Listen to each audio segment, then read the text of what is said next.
Hello friends, welcome to Toppers World. ഇന്ന് നമ്മൾ നോക്കാൻ പോകുന്നത് 3ാം ക്ലാസ്സിൻ്റെ പരിസര പഠനമാണ്. 7ാമത്തെ ചാപ്റ്ററായ നാം ജീവിക്കുന്ന ലോകം. അപ്പോൾ നാം ജീവിക്കുന്ന ലോകം എന്ന പാഠത്തിൻ്റെ മുഴുവനായിട്ടുള്ള വിശദീകരണം, ഇതിൽ വരുന്ന പ്രവർത്തനങ്ങളുടെ ഉത്തരങ്ങൾ, ചോദ്യോത്തരങ്ങൾ എല്ലാം നമ്മളിതിൽ ഉൾപ്പെടുത്തിയിട്ടുണ്ട്. അപ്പോൾ എല്ലാ കൂട്ടുകാർക്കും ഒരിക്കൽ കൂടി നമ്മുടെ ക്ലാസ്സിലേക്ക് സ്വാഗതം. ക്ലാസ് തുടങ്ങുന്നതിന് മുമ്പ് നമ്മുടെ ചാനൽ ആദ്യമായി കാണുന്ന കൂട്ടുകാരാണ് നിങ്ങളെങ്കിൽ സബ്സ്ക്രൈബ് ചെയ്തൊന്ന് സപ്പോർട്ട് ചെയ്യുക. അതുപോലെ തന്നെ ക്ലാസ്സുകൾ നിങ്ങൾക്ക് ഇഷ്ടമായെങ്കിൽ ലൈക്ക് ചെയ്യാനും മറക്കരുത്. നമുക്ക് നോക്കിയാലോ. നമ്മുടെ പാഠത്തിന്റെ പേരെന്താ? പാഠം 7, നാം ജീവിക്കുന്ന ലോകം. ആദ്യം തന്നെ നോക്കൂ, നാം ജീവിക്കുന്ന ലോകത്തിൽ എന്തൊക്കെയാ പറയുന്നത്. ടീച്ചർ ക്ലാസ്സിലെത്തിയപ്പോൾ സമതയും സയാനും തമ്മിൽ തർക്കം നടക്കുകയായിരുന്നു. സയാൻ: ഭൂമി പരന്നതു തന്നെയാണ്, എനിക്കുറപ്പാ. സമത: അങ്ങനെയല്ല, പരന്നതെങ്കിൽ ഭൂമിക്ക് ഒരു അതിര് വേണ്ടേ? സയാൻ: കടലല്ലേ ഭൂമിയുടെ അതിര്? ടീച്ചർ അവരുടെ സംശയത്തിൽ ഇടപെട്ടു. എങ്കിൽ കടലിലൂടെ വീണ്ടും മുന്നോട്ട് പോയാലോ? അങ്ങനെ യാത്ര തുടർന്നു കൊണ്ടേയിരുന്നാൽ അത് എവിടെ ചെന്നായിരിക്കും അവസാനിക്കുക? ഭൂമിയെ മുഴുവനായി കാണണമെങ്കിൽ നമ്മൾ എവിടെ വരെ യാത്ര ചെയ്യണം? അപ്പോൾ ഈ കുട്ടികൾ എന്താ ഡിസ്കസ് ചെയ്യുന്നത്? ഭൂമി, നമ്മൾ ജീവിക്കുന്ന ഭൂമി എന്ന ഗ്രഹത്തിനെ കുറിച്ചിട്ടാണല്ലേ. അപ്പോൾ ഭൂമി പരന്നത് തന്നെയാണെന്ന് ഒരു കുട്ടി പറയണു. അപ്പോൾ മറ്റേ കുട്ടി പറയണു, ഭൂമി പരന്നതാണെങ്കിൽ ഭൂമിക്ക് ഒരു അതിർത്തി ഉണ്ടാവും അല്ലെ, അതൊരു അതിരുണ്ടാവും. അപ്പോൾ കടലാണോ ഭൂമിയുടെ അതിര് എന്ന് ചോദിക്കുകയാണ്. അപ്പോൾ ഇവരുടെ ഇടയിലേക്ക് നമ്മുടെ ടീച്ചർ കടന്നു വരുന്നു. ഇനി നമുക്ക് നോക്കാം ഭൂമിയുടെ ആകൃതി. അപ്പോൾ ഭൂമിയുടെ ആകൃതിനെ കുറിച്ചിട്ടാണ് ഇവിടെ ഒരു സംശയം വന്നത് അല്ലേ. ഭൂമിയുടെ ആകൃതി എന്ന് പറയുന്നത് പരന്നതല്ല. ബഹിരാകാശത്ത് നിന്നും എടുത്ത് ഭൂമിയുടെ ചിത്രം നോക്കൂ. ഇതാണ് ഭൂമിയുടെ ചിത്രം.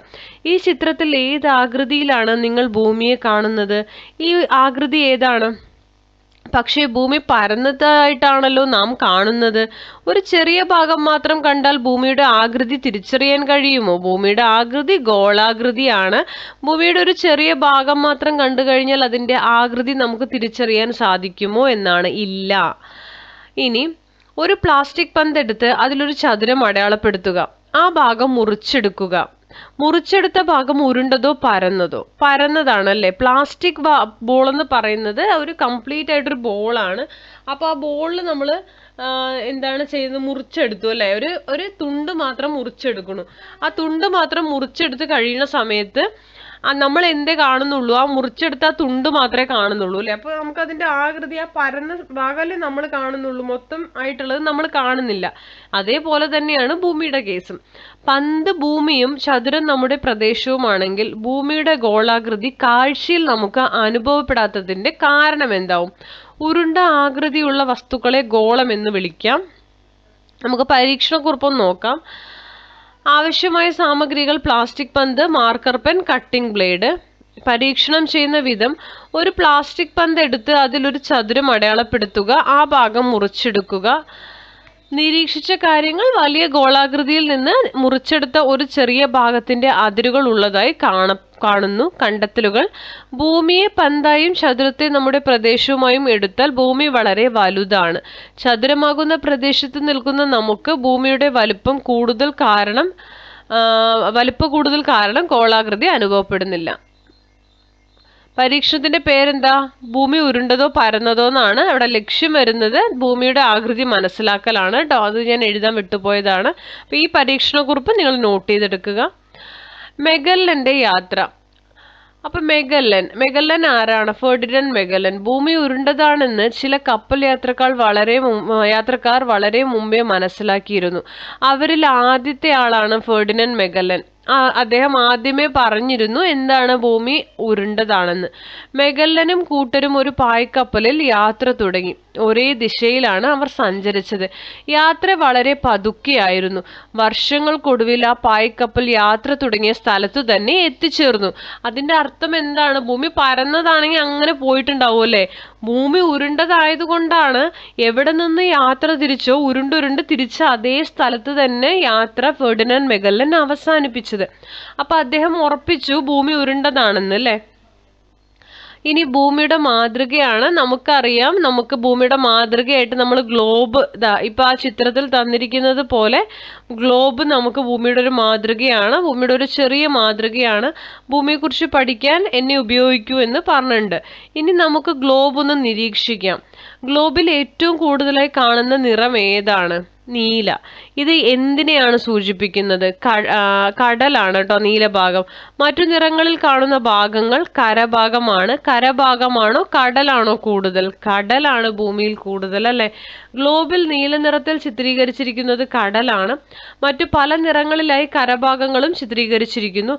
കരഭാഗത്തിന്റെ ഇരട്ടിയിലധികം കടലുണ്ട്. ഇനി ആകാശം നോക്കാം. നിങ്ങൾ ആകാശത്തേക്ക് നോക്കിയിട്ടില്ലേ? എന്തെല്ലാം കാഴ്ചകളാണ് ആകാശത്തുള്ളത്? ആകാശം എവിടെയെല്ലാം കാണുന്നുണ്ട്? തലയ്ക്ക് മുകളിൽ മാത്രമാണോ ആകാശം കാണുന്നത്? സ്കൂൾ മൈതാനത്തിന് നടുവിൽ ചെന്ന് ആകാശം നിരീക്ഷിച്ചു നോക്കൂ. നിങ്ങളുടെ ഏതെല്ലാം വശങ്ങളിൽ ആകാശം കാണുന്നുണ്ട്?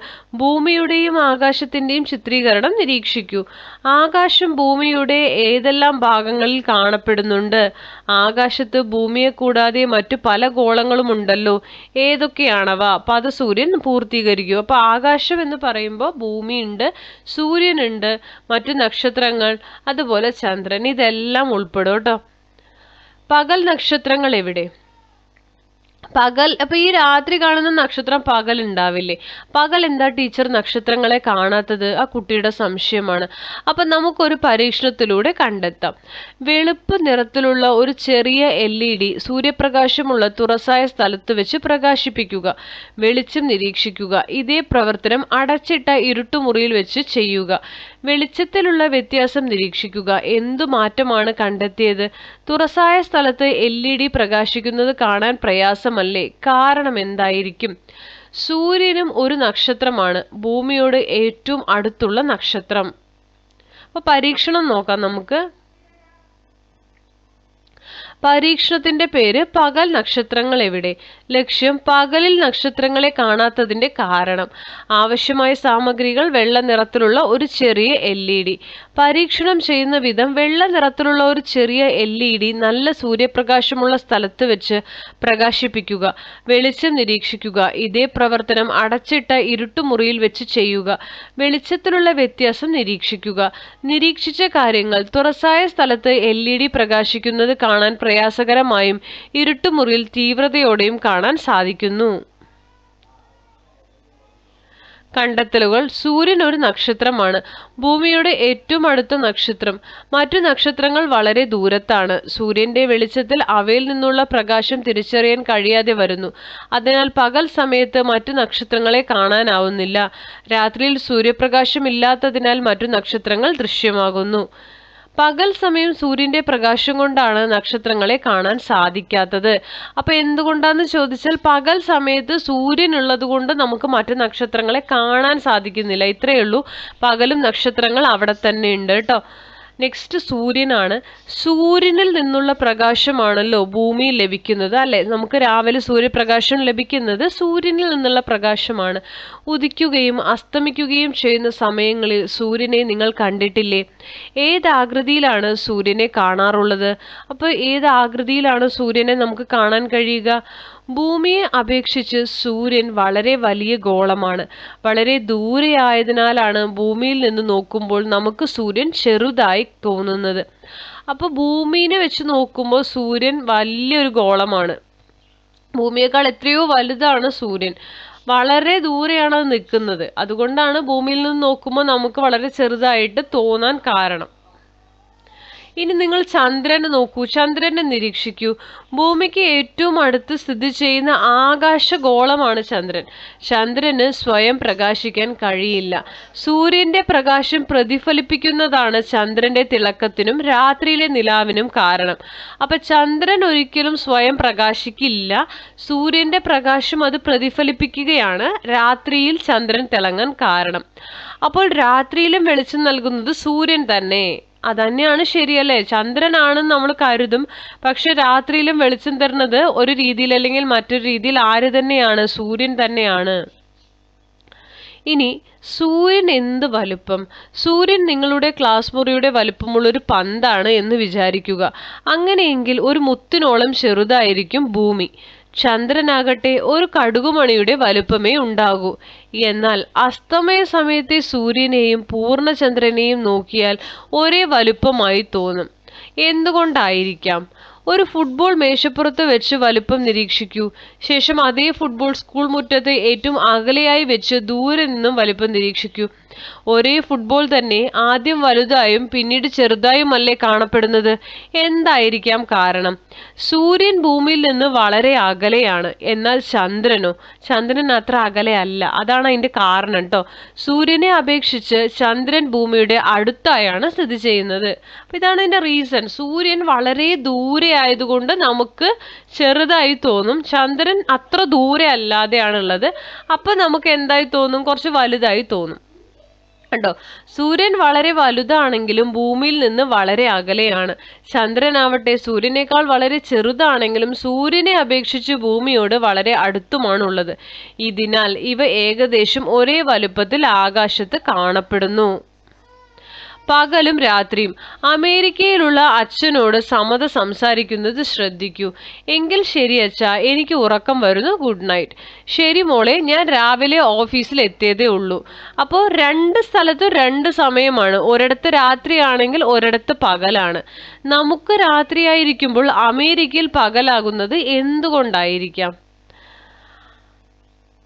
അടുത്തത്, അതിനൊരു റീസൺ ഉണ്ട്, ചെയ്തു നോക്കിയിട്ട് നമുക്ക് പറയാം. ക്ലാസ് മുറിയുടെ വാതിലും ജനലുകളും അടയ്ക്കുക. ഇപ്പോൾ മുറിക്കുള്ളിൽ ഇരുട്ടായല്ലോ. പരീക്ഷണത്തിനായി ഒരു എമർജൻസി ലൈറ്റ് ഉപയോഗിക്കാം. ഇത് സൂര്യനായി സങ്കല്പിക്കൂ. ഇനി ഗ്ലോബിൽ അമേരിക്ക ഉൾപ്പെടുന്ന ഭാഗത്ത് വെളിച്ചം വരത്തക്ക വിധം എമർജൻസി ലൈറ്റ് തെളിച്ചു നോക്കൂ. ഇന്ത്യ ഉൾപ്പെടുന്ന ഭാഗത്ത് വെളിച്ചം വീഴുന്നുണ്ടോ? ഇല്ല. നമ്മൾ എവിടെയാണോ ആ എമർജൻസി ലൈറ്റ് അടിച്ചിരിക്കുന്നത് ആ ഭാഗങ്ങളിലുള്ള രാജ്യങ്ങളിൽ മാത്രം രാവിലെ ആയിരിക്കും. ബാക്കി ലൈറ്റ് വീഴാത്ത അവിടെ രാത്രി. അപ്പോൾ ഗ്ലോബ് മേശപ്പുറത്ത് വെച്ച് ക്ലോക്കിന്റെ ചലനദിശയ്ക്ക് എതിരായി ഗ്ലോബ് സാവധാനം തിരിച്ച് ഇന്ത്യയിൽ ഉൾപ്പെടുന്ന ലൈറ്റിന് നേരെ കൊണ്ടുവരൂ. ആദ്യം വെളിച്ചം വീണ ഭാഗത്തു തന്നെയാണോ ഇപ്പോഴും വെളിച്ചം പതിയുന്നത്? വീണ്ടും ഇതേ രീതിയിൽ തിരിച്ചു നോക്കൂ. ഭൂമിയിൽ പകലും രാത്രിയും ഉണ്ടാകുന്നത് എങ്ങനെയെന്ന് എഴുതി നോക്കൂ. ഭൂമി സൂര്യനെ ചുറ്റുന്നതിന് ഒപ്പം സ്വയം കറങ്ങുക കൂടി ചെയ്യുന്നുണ്ട്. അതിനാൽ സൂര്യപ്രകാശം എല്ലായ്പ്പോഴും ഭൂമിയുടെ ഒരേ ഭാഗത്ത് ലഭ്യമാകുന്നില്ല. സൂര്യനിൽ നിന്നുള്ള വെളിച്ചം ലഭിക്കുന്ന ഭാഗത്ത് പകലും മറുവശത്ത് രാത്രിയും അനുഭവപ്പെടുന്നു. ഭൂമി കറങ്ങുന്നത് അനുസരിച്ച് പകലും രാത്രിയും മാറി മാറി വരുന്നു. ഭൂമി ഇങ്ങനെ സ്വയം കറങ്ങുന്നതിനെ ഭ്രമണം എന്ന് പറയുന്നു. അപ്പോൾ ഭൂമി കറങ്ങുന്നത് കൊണ്ടാണ് പകലും രാത്രിയും അനുഭവപ്പെടുന്നത്. അതാണ് ഇതിൽ പറയാനുള്ള കാര്യം. ഇനി നമ്മുടെ രാജ്യം ഏതാണ്? ഇന്ത്യ അല്ലെ. ടീച്ചറെ, എന്തിനാണ് ഗ്ലോബിൽ കരഭാഗത്ത് ഇത്രയും നിറങ്ങൾ? സയാൻ ചോദിച്ചു. ഓരോ നിറവും ഓരോ രാജ്യത്തെ സൂചിപ്പിക്കുന്നു, ടീച്ചർ പറഞ്ഞു. ഇതിൽ എവിടെയാണ് നമ്മുടെ രാജ്യം? നമ്മുടെ രാജ്യം എവിടെയാണ് നിങ്ങൾക്ക് കാണുന്നുണ്ടോ? നമ്മുടെ രാജ്യമാണ് ദാ ഈ കാണുന്നത്. ഈ ഒരു ലൈറ്റ്, നിങ്ങൾക്ക് ഏത് കളറിൽ വേണം പറയാം. ലൈറ്റ് പിങ്ക് ഒക്കെ വേണമെങ്കിൽ ആ കളറായിട്ട് പറയാം. ഇതാണ് ഇന്ത്യ. ഇന്ത്യയുടെ ഷേപ്പ് കാണുമ്പോൾ തന്നെ നിങ്ങൾക്ക് അറിയുന്നുണ്ടാവും. ടീച്ചർ കുട്ടികൾക്ക് ഇന്ത്യയുടെ സ്ഥാനം കാണിച്ചു കൊടുത്തു. ഗ്ലോബിൽ ഇന്ത്യയുടെ സ്ഥാനം നിങ്ങളും കണ്ടെത്തൂ. ഇന്ത്യയുടെ അതിർത്തി രേഖ ഒരു കടലാസിലേക്ക് പകർത്തി വരച്ചാൽ ഈ രൂപത്തിലാവും ഉണ്ടായിരിക്കുക. ഇത്തരത്തിലുള്ള ചിത്രങ്ങളെ ഭൂപടങ്ങൾ എന്നാണ് വിളിക്കുക. ഓക്കെ. ഇനി ദേശീയ പതാക. ഇന്ത്യയുടെ ദേശീയ പതാകയാണ് നിങ്ങൾക്ക് ഈ ചുവടെ നൽകിയിരിക്കുന്ന ചിത്രം. നിങ്ങൾ കണ്ടിട്ടുണ്ടാവുമല്ലോ. മുകളിൽ കുങ്കുമ നിറം, നടുക്ക് വെള്ള, താഴെ പച്ച എന്നീ നിറങ്ങളോട് കൂടിയതാണ് ഇന്ത്യൻ ദേശീയ പതാക. മധ്യഭാഗത്ത് നീല നിറത്തിൽ 24 ആരക്കാലുകളുള്ള അശോക ചക്രവും ഉണ്ട്. ക്ലാസ്സിൽ കൂട്ടുകാരുമൊത്ത് ശരിയായ അളവിലുള്ള ദേശീയ പതാക തയ്യാറാക്കൂ. ഇതുപോലെ നമ്മുടെ രാജ്യത്തിന്റെ മറ്റു ചില അടയാളങ്ങൾ കൂടി പരിചയപ്പെടാം. നമ്മുടെ രാജ്യത്തിന്റെ പുഷ്പം, ദേശീയ പുഷ്പം താമര. ദേശീയ മൃഗമാണ് ഈ കാണിച്ചിരിക്കുന്ന കടുവ. ദേശീയ വൃക്ഷം എന്നാണ് തന്നിരിക്കുന്നത്? ആലാണ് അല്ലെ. ദേശീയ പക്ഷി മയിലാണ്. ദേശീയ ചിഹ്നം ഈ പറയുന്ന സിംഹമുദ്രയാണ്. ഗവൺമെന്റ് ഓഫ് ഇന്ത്യ എന്ന് എഴുതിയിട്ടുണ്ട്. സത്യമേവ ജയതേന്ന് ആലേഖനം ചെയ്തിട്ടുണ്ട്. നമ്മുടെ സംസ്ഥാനമാണ് അടുത്തത്. ഇന്ത്യ എന്ന മഹാരാജ്യത്ത് കേരളമാണ് നമ്മുടെ സംസ്ഥാനം അല്ലെ. ഇന്ത്യയെ വിവിധ സംസ്ഥാനങ്ങളായി തിരിച്ചിട്ടുണ്ട്. ഇന്ത്യയിൽ എത്ര സംസ്ഥാനങ്ങളാണുള്ളത്? 28 സംസ്ഥാനങ്ങളുണ്ട് ഇന്ത്യയിൽ അല്ലെ. ഭാഷയിലും വേഷത്തിലും ജീവിത രീതികളിലും ഓരോ സംസ്ഥാനവും വ്യത്യാസപ്പെട്ടിരിക്കുന്നു. നമ്മുടെ സംസ്ഥാനം ഏതാണ്? കേരളം. തന്നിരിക്കുന്ന ഇന്ത്യയുടെ ഭൂപടത്തിൽ കേരളത്തിന്റെ സ്ഥാനം കണ്ടെത്തൂ. ഇതാണ് കേട്ടോ കേരളം. ഈ കാണുന്നതാണ് കേരളം. ഇന്ത്യയുടെ ആകെ വലുപ്പമായി താരതമ്യം ചെയ്യുമ്പോൾ വളരെ ചെറിയൊരു ഭാഗം മാത്രമാണ് കേരളം എന്ന സംസ്ഥാനം. പ്രധാനമായും മലയാളം സംസാരിക്കുന്നവരുടെ പ്രദേശം എന്ന നിലയിലാണ് കേരളം രൂപം കൊണ്ടത്. കേരളത്തിന്റെ അയൽ സംസ്ഥാനങ്ങൾ ഏതൊക്കെയാണ്? തമിഴ്നാട്, കർണാടക. അപ്പൊ കേരള സംസ്ഥാനത്തിൽ ആകെ 14 ജില്ലകളാണുള്ളത്. നിങ്ങളുടെ ജില്ല ഏതാണ്? നിങ്ങൾ കമന്റ് ചെയ്യുക. അപ്പൊ ഇതാണ് കേരള സംസ്ഥാനം. അപ്പൊ നമുക്ക് എന്നാണ് കേരളപ്പിറവി എന്നൊക്കെ ചോദിച്ചിട്ടുണ്ട്. നവംബർ 1-നാണ് കേരളപ്പിറവി. കേരള സംസ്ഥാനം നിലവിൽ വന്നത് 1956 നവംബർ 1-നാണ് കേട്ടോ. കേരളപ്പിറവി ദിനവുമായി ബന്ധപ്പെട്ട് വിദ്യാലയത്തിൽ നടത്തുന്ന പ്രവർത്തനങ്ങൾ എന്തൊക്കെയാണെന്ന് ചോദിച്ചിട്ടുണ്ട്. നിങ്ങൾ എന്തൊക്കെ നടത്തും നിങ്ങൾ എഴുതുക. കേരളത്തെ ഭരണ സൗകര്യത്തിനായി വിവിധ ജില്ലകളായി തിരിച്ചിട്ടുണ്ട്. കേരളത്തിന്റെ ഭൂപടം നോക്കി ജില്ലകളെ തിരിച്ചറിയുക. 14 ജില്ലകളാണ്. ഇവിടെ നിന്ന് പറഞ്ഞു വരികയാണെങ്കിൽ തിരുവനന്തപുരം, കൊല്ലം, ആലപ്പുഴ, കോട്ടയം, പത്തനംതിട്ട, ഇടുക്കി, എറണാകുളം, തൃശ്ശൂർ, പാലക്കാട്, മലപ്പുറം, കോഴിക്കോട്, വയനാട്, കണ്ണൂർ, കാസർഗോഡ്. ഇത് കണ്ടല്ലോ. ഇപ്പുറത്ത് അറബിക്കടലുണ്ട്, അപ്പുറത്ത് എന്തുണ്ട്? കർണാടകയും തമിഴ്നാടും കാണിച്ചിട്ടുണ്ട്. നിങ്ങളുടെ ജില്ല ഏതാണെന്ന് എഴുതുക കേട്ടോ. ജില്ലകളെ ക്രമമായിട്ടൊന്ന് എഴുതണം. ആദ്യം തിരുവനന്തപുരം, കൊല്ലം, പത്തനംതിട്ട, ആലപ്പുഴ, കോട്ടയം, ഇടുക്കി, എറണാകുളം, തൃശ്ശൂർ, പാലക്കാട്, മലപ്പുറം, കോഴിക്കോട്, വയനാട്, കണ്ണൂർ, കാസർഗോഡ്. ഇതാണ് ഓർഡർ കേട്ടോ. കേരളത്തിന്റെ ഭൂപടം പകർത്തി വരച്ച് നിങ്ങളുടെ ജില്ലയ്ക്ക് നിറം നൽകൂ. അത് നിങ്ങൾ ചെയ്യുക. കടൽ തീരമുള്ളത് ഏതെല്ലാം ജില്ലകൾക്കാണ്? കടൽ തീരമുള്ള ജില്ലകളാണ് കാസർഗോഡ്, കണ്ണൂർ, കോഴിക്കോട്, മലപ്പുറം, തൃശ്ശൂർ, എറണാകുളം, ആലപ്പുഴ, കൊല്ലം, തിരുവനന്തപുരം. മൊത്തം 9 ജില്ലകൾക്ക് കടൽ തീരമുണ്ട്. 5 ജില്ലകൾക്ക് കടൽ തീരമില്ല. നമ്മുടെ ജില്ലയോട് ചേർന്ന് കിടക്കുന്ന ജില്ലകൾ ഏതൊക്കെയാണെന്നാണ്. അപ്പൊ നിങ്ങളുടെ ജില്ല ഏതാണെന്ന് നോക്കുക. എന്നിട്ട് അതിനോട് ചേർന്ന് കിടക്കുന്ന ജില്ലകളുടെ പേര് എഴുതുക കേട്ടോ. അപ്പൊ ഞാൻ എൻ്റെ ജില്ലയായ പാലക്കാട് ജില്ലേനെയാണ് എഴുതിയിരിക്കുന്നത്. പാലക്കാട് ജില്ലയോട് ചേർന്ന് കിടക്കുന്നത് തൃശ്ശൂരും മലപ്പുറം ജില്ലകളാണ്. കേരളത്തിന്റെ ഭൂപടം വലുതാക്കി വരച്ച് കട്ടിക്കടലാസിൽ ഒട്ടിക്കൂ. ജില്ലകളുടെ അതിർത്തി രേഖകളിലൂടെ കഷ്ണങ്ങളായി മുറിച്ചെടുക്കൂ. ഇവ കൂട്ടിക്കലർത്തു. ഇനി ഈ കഷ്ണങ്ങൾ കൂട്ടിച്ചേർത്ത് ഭൂപടം പഴയതുപോലെയാക്കൂ. ഭൂപടം നിർമ്മാണം ചെയ്യാനാണ് നിങ്ങളോട് പറഞ്ഞിരിക്കുന്നത്. അത് നിങ്ങൾ ചെയ്യുക. ഇനി നമുക്ക് ഏറ്റവും ചെറിയ ഒരു പസിൽ തന്നിട്ടുണ്ട് കംപ്ലീറ്റ് ചെയ്യാൻ. ഇതിന്റെ ആൻസേഴ്സ് നിങ്ങൾക്ക് ഞാൻ പറഞ്ഞു തരാം. ഏറ്റവും ചെറിയ ജില്ല ആലപ്പുഴയാണ്. കടൽ തീരമുണ്ട്. വയനാടും മലപ്പുറവും അയൽ ജില്ലകൾ. കോഴിക്കോടാണ്. കൊല്ലം, ആലപ്പുഴ ജില്ലകളുമായി അതിർത്തിയുണ്ട്. പത്തനംതിട്ട. തമിഴ്നാടും കർണാടകവുമായി അതിർത്തി പങ്കിടുന്ന ജില്ല വയനാട്. കേരളത്തിന്റെ ഒരു അയൽ സംസ്ഥാനം കർണാടക. മലപ്പുറം, തൃശ്ശൂർ ജില്ലകളോട് ചേർന്ന് കിടക്കുന്നു. പാലക്കാട്. മറ്റു ജില്ലകളാൽ ചുറ്റപ്പെട്ടതാണ്. കോട്ടയം. കേരളത്തിന്റെ ഒരറ്റത്താണ് സ്ഥാനം. തിരുവനന്തപുരം. ഒരു വശത്ത് കടൽ, മറുവശത്ത് കർണാടകം. 3 അയൽ ജില്ലകൾ. കണ്ണൂർ. കേരളത്തിന്റെ ഒരു അയൽ സംസ്ഥാനം തമിഴ്നാട്. മലപ്പുറവും പാലക്കാടും തൊട്ടടുത്ത ജില്ലകൾ. തൃശ്ശൂർ. കേരളത്തോട് ചേർന്നുള്ള കടൽ അറബിക്കടൽ. അപ്പൊ ഇതെല്ലാം നമ്മൾ ഈ ഒരു പദപ്രശ്നത്തിൽ കൊണ്ടുപോയിട്ട് ഫില്ല് ചെയ്യുക കേട്ടോ. എല്ലാം ഫില്ല് ചെയ്ത് കാണിച്ചു തരാം. കണ്ടല്ലോ, ഇതുപോലെ നിങ്ങളെല്ലാം ഒന്ന് ഫില്ല് ചെയ്തിടുക കേട്ടോ. ആവശ്യമുള്ളവർ നോട്ട് ചെയ്ത് എടുക്കുക. ഇങ്ങനെയാണ് ഇത് ഫില്ല് ചെയ്ത് കഴിഞ്ഞാൽ വരിക. ഇത്തരത്തിൽ കൂടുതൽ ചോദ്യങ്ങൾ നിർമ്മിച്ച് കൂട്ടുകാരുമായി ചോദ്യോത്തരപ്പായിട്ട് സംഘടിപ്പിക്കൂ. നിങ്ങളുടെ ജില്ലയെക്കുറിച്ച് താഴെ കാണുന്ന വിവരങ്ങൾ ഉൾപ്പെടുത്തി പട്ടിക തയ്യാറാക്കൂ. അപ്പൊ നിങ്ങളുടെ ജില്ല ഏതാണെന്ന് വെച്ചാൽ അത് വെച്ച് എഴുതുക. ഞാൻ എൻ്റെ ജില്ലയായ പാലക്കാട് ജില്ലേനെ കുറിച്ചാണ് എഴുതുന്നത്. പാലക്കാട് ജില്ലയ്ക്ക് ആസ്ഥാനം പാലക്കാട് തന്നെയാണ്. വിനോദസഞ്ചാര കേന്ദ്രങ്ങൾ ധോണി വെള്ളച്ചാട്ടം, മലമ്പുഴ, നെല്ലിയാമ്പതിയൊക്കെ ഉണ്ട്. കൊല്ലങ്കോട്. അതുപോലെ സൈലന്റ് വാലി പാലക്കാട് ജില്ലയിലാണ്. പാലക്കാട് കോട്ട. അയൽ ജില്ലകളാണ്. അതിൽ അയൽ ജില്ലകൾ എന്ന് പറയുമ്പോൾ തൃശ്ശൂർ, മലപ്പുറം എഴുതുക. തമിഴ്നാടല്ല, അതിപ്പുറത്ത് എഴുതേണ്ടതാണ്.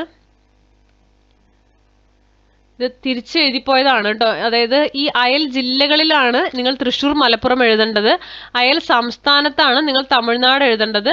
അപ്പോൾ കമന്റിൽ വന്ന് തെറ്റാന്ന് എഴുതരുത്. ഇത് ടൈപ്പ് ചെയ്തപ്പോൾ വന്ന ഒരു എററാണ്. അയൽ ജില്ലകളാണ്, ഞാൻ വീണ്ടും പറയുകയാണ്, അയൽ ജില്ലകളാണ് തൃശ്ശൂർ, മലപ്പുറം. അയൽ സംസ്ഥാനമാണ് തമിഴ്നാട്. തമിഴ്നാട് മാത്രമല്ല, തമിഴ്നാട് മാത്രം. കടൽ തീരം ഇല്ല. അപ്പൊ ഇതാണ് പാലക്കാട് ജില്ലയെക്കുറിച്ച്. നിങ്ങളുടെ ജില്ല ഏതാണോ നിങ്ങൾക്ക് അത് എഴുതാവുന്നതാണ്. അടുത്തത് കേരളത്തിന്റെ ഭൂപ്രകൃതിയാണ്. മലനാട്, ഇടനാട്, തീരപ്രദേശം എന്ന് പറഞ്ഞ് 3ആയിട്ടാണ് കേരളത്തിന്റെ ഭൂപ്രകൃതി ഇരിക്കുന്നത്. കേരളത്തിലെ എല്ലാ പ്രദേശങ്ങളും ഒരുപോലെയാണോ?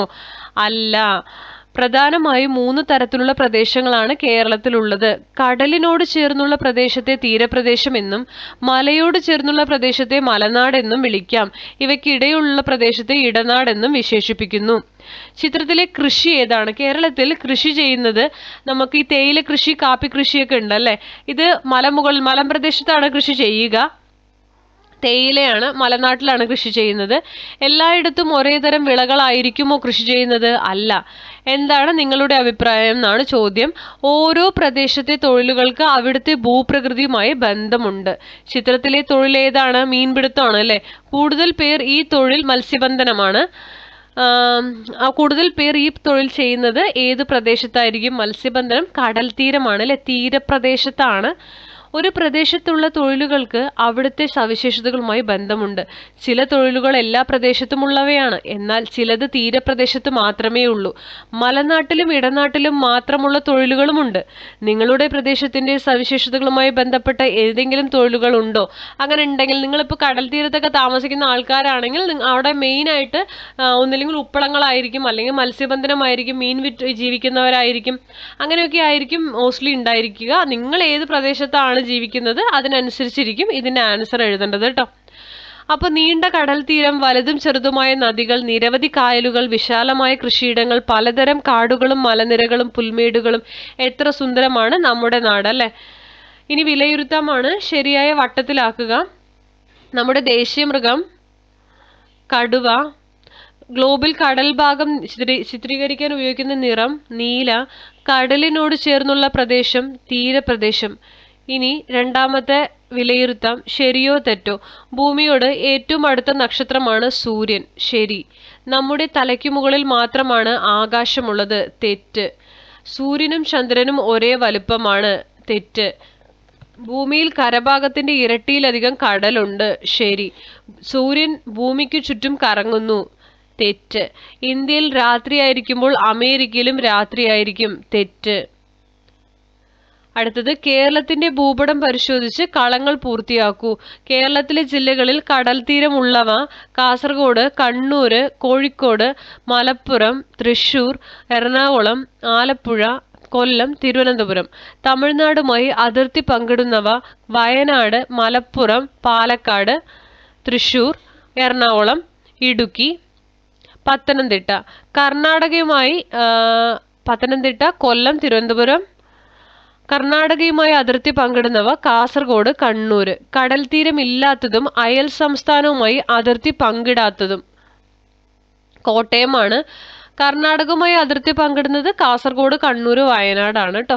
വിവിധ തൊഴിലുകൾക്ക് നേരെയായി നൽകിയിട്ടുള്ള കളങ്ങൾക്ക് സൂചനയനുസരിച്ച് നിറം നൽകൂ. കന്നുകാലി വളർത്തൽ ഏത്? ഇപ്പൊ നിങ്ങൾക്ക് നീല കളർ തീരപ്രദേശത്തിന് കൊടുക്കുക, ചുവപ്പ് കളർ മലനാട്, ഇടനാട് കൊടുക്കുക.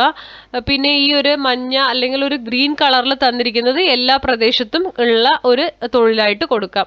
കന്നുകാലി വളർത്തൽ മലനാട്ടിൽ, ഇടനാട് റെഡ് കൊടുക്കുക. കടൽ നിന്ന് മീൻപിടുത്തം തീരപ്രദേശമാണ്. പച്ചക്കറി കൃഷി മലനാട്ടിലും ഇടനാട്ടിലും ഉണ്ട്. ഏല കൃഷി രണ്ടിലും ഉണ്ട്. കാപ്പി കൃഷി മലനാട്ടിലും ഇടനാട്ടിലും. കച്ചവടം എല്ലാ പ്രദേശത്തും. റബ്ബർ കൃഷി മലനാട്ടിലും ഇടനാട്ടിലും. വസ്ത്രം തയ്ക്കൽ അത് എല്ലാ പ്രദേശത്തും ഉണ്ട്. ഇനി തുടർ പ്രവർത്തനങ്ങളാണ്. കേരളത്തിലെ പ്രധാന സ്ഥലങ്ങളുടെ ചിത്രങ്ങളും അവയുടെ സവിശേഷതകളും ഉൾപ്പെടുത്തി എൻ്റെ കേരളം ആൽബം തയ്യാറാക്കൂ. അപ്പോൾ ഇത് നിങ്ങൾക്ക് തയ്യാറാക്കാനുള്ളതാണ്. തന്നിരിക്കുന്ന ചിത്രത്തിൽ അതിരപ്പള്ളി വെള്ളച്ചാട്ടം ഉണ്ട്, ബേക്കൽ കോട്ട കാസർഗോഡ്, തേക്കടി വന്യജീവി സങ്കേതം ഇടുക്കി, വിഴിഞ്ഞം തുറമുഖം തിരുവനന്തപുരവും തന്നിട്ടുണ്ട്. നമ്മുടെ ദേശീയ പതാകയെക്കുറിച്ച് മനസ്സിലാക്കിയല്ലോ. വിവിധ രാജ്യങ്ങളുടെ ദേശീയ പതാകകൾ ചിത്രങ്ങൾ വരച്ച് ആൽബം തയ്യാറാക്കാൻ പറഞ്ഞിട്ട് നിങ്ങൾ ചെയ്യുക.